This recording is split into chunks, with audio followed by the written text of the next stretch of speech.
انگریزی میں ساری اپنی کنڈکٹ کریں۔ میں محمود خان آپ کو مبارک دیتا ہوں۔ آج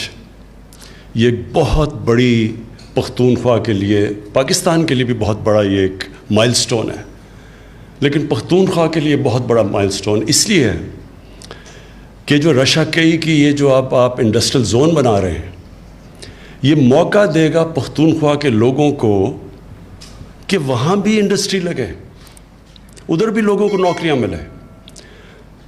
میں ابھی یو این کی ایک سروے دیکھ رہا تھا، تو اس میں مجھے نظر آیا کہ سب سے زیادہ جو اس وقت ہیومن ڈیولپمنٹ ہو رہی ہے اور غربت کم ہو رہی ہے وہ پختونخوا میں ہے، لیکن سب سے کم امپلائمنٹ کے لیے جگہ ہیں۔ سو لوگ باہر جا کے امپلائمنٹ کے لیے، کوئی مڈل ایسٹ جا رہا ہے اور کراچی میں جا کے امپلائمنٹ لیتے ہیں اور شہروں میں جاتے ہیں، لیکن پختونخوا میں امپلائمنٹ نہیں ہے۔ تو یہ بہت ضروری تھا کہ ایک انڈسٹریل زون وہاں بنے، اور مجھے خوشی یہ ہے کہ جو 4 انڈسٹریل زونز سی پیک کے نیچے جو فیصلہ ہوا تھا، اس میں پہلی جو سب سے تیزی سے آگے بڑھی ہے وہ ہے رشا کئی کی انڈسٹریل زون۔ اس کا مجھے تو خوشی یہ ہے کہ یہ اب موقع ملے گا پختونخوا کے لوگوں کو خیبر پختونخوا میں رہ کے نوکریاں لینا۔ میرا تو یہ انٹرسٹ ہے، کیونکہ یہ بڑا مشکل ہوتا ہے لوگوں کے لیے اپنے گھر سے دور، اپنے بیوی بچوں کو دور چھوڑ کے جانا، اور کتنی دیر تک دور رہنا۔ اور یہ انشاءاللہ جو میں یہ دیکھ رہا ہوں کہ یہ جو رشا کئی کا یہ جو انڈسٹریل زون ہے،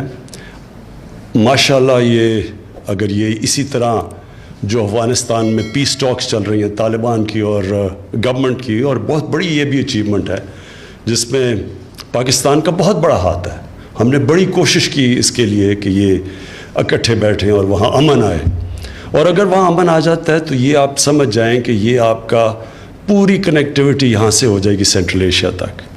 ازبیکستان کے ابھی وائس پریزیڈنٹ آئے ہوئے تھے، ان سے میری بات ہوئی، وہ بڑی سیریسلی اب ایک ریلوے مزار شریف سے سیدھا پشاور تک آئے گا، اور ML1 جو میرے خیال میں پاکستان کی تاریخ کا سب سے بڑا ریلوے کا پروجیکٹ ہے، جو بہت پہلے بننا چاہیے تھا۔ یہ جو تیزی سے جو اب چائنا سے چائنا کے ساتھ مل کے وہ بھی سی پیک میں ہے، کراچی سے لاہور 8 گھنٹے میں پہنچ جائے گی ٹرین، اور پھر 2.5 گھنٹے میں اسلام آباد پنڈی پہنچے گی۔ اس سے بالکل ریولوشنائز ہو جائے گی ریل ٹریول، اور اس کی وجہ سے ہماری کارگو سب چیزوں میں فرق پڑ جائے گا، ease of doing business, cost of doing business, سب چینج آ جائے گا۔ اور پھر جو کنیکٹیوٹی، اگر وہاں سے یہ جو اب بات ہو رہی ہے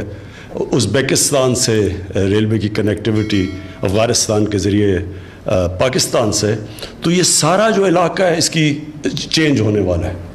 اور انشاءاللہ یہ جو ہماری اسٹریٹجک لوکیشن ہے پاکستان کی،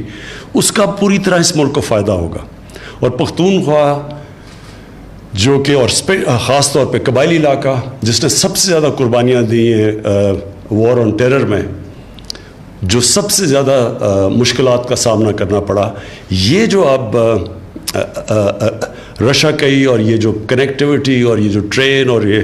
افغانستان کے میں امن آ جائے، تو یہ علاقے کو سب سے زیادہ فائدہ ہوگا۔ اور اس کی وجہ سے میں سمجھتا ہوں ہمارا انٹرسٹ یہ ہے، نوجوان آبادی ہے پاکستان کی، ان کو نوکریاں ملیں گی اور خوشحالی آئے گی۔ تو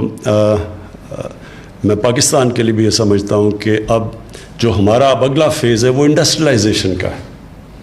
پاکستان ڈی انڈسٹریلائز ہوتا گیا ہے، 60s کے اندر بڑی تیزی سے ہم انڈسٹریلائز ہو رہے تھے، پھر نیشنلائزیشن ہو گئی، اس ٹائم میں روک دیا، پھر اس کے بعد وہ ماحول ہی نہیں بنا ہے انڈسٹریلائزیشن کا، ٹریڈنگ ملک بن گیا، اور ہم ایکسپورٹس ہماری نہ ہونے کے برابر ہے، چھوٹے چھوٹے ملکوں کے ہمارے سے 10 گنا زیادہ ایکسپورٹس ہیں۔ تو انڈسٹریلائزیشن ہے اگلا راستہ، اور اس لیے چائنا کا ہمیں بہت فائدہ ہے۔ چائنا سے انڈسٹری ریلوکیٹ ہونا چاہتی ہے، جس طرح جتنی ہم انڈسٹریل زونز بناتے جائیں گے ہم اٹریکٹ کریں گے چائنیز انڈسٹری، کیونکہ وہاں لیبر کاسٹ بہت بڑھ چکے ہیں ہمارے ملک میں، اس کے مقابلے میں بڑی اٹریکٹیو کنڈیشنز ہیں۔ ہم نے اب پوری طرح انسینٹیوائز کرنا ہے انڈسٹری کو، اپنی انڈسٹری کو بھی اور باہر سے بھی